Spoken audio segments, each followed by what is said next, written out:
Mr. Wiggs, we're going to try to have as normal of a conversation as you can have with two cameras on you, but can you tell us a little bit about how you started here in Johnston County to own your own farm?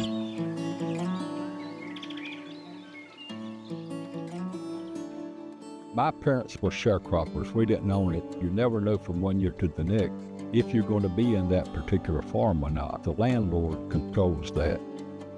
That was very common in Johnston County back in the late 40s and 50s.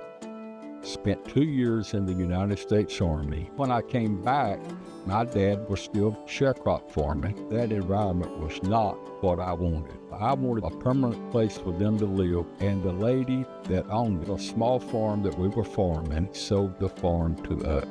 It's this farm right here you see behind me, and it has evolved from that to where we are now.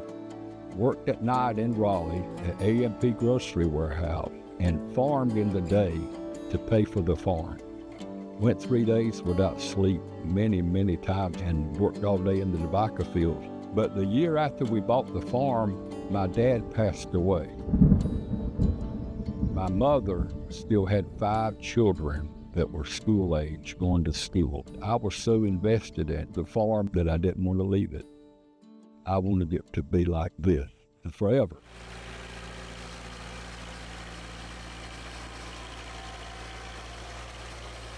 My help has been with me for more than 30 years.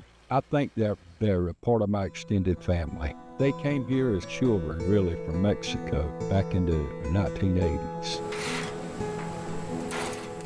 Now they own their own homes. They've sent their children to college, the best folks you can imagine. They want to stay here. They're attached to this farm and they love it just as much as I do. And when I told them about our plans to enroll it in the conservation protection plan, they were elated.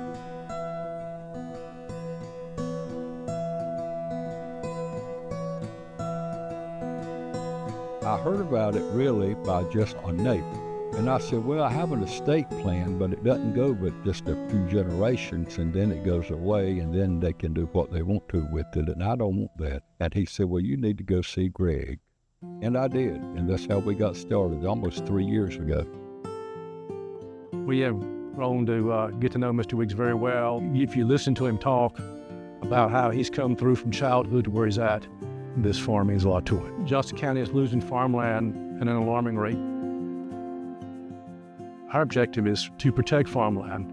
The conservation easement is a legal tool that applies restrictions on a piece of property. A farmer cannot apply to the USDA or NCDA directly. They have to have an entity like Johnston Soil and Water with that mission that's eligible to apply for those funds.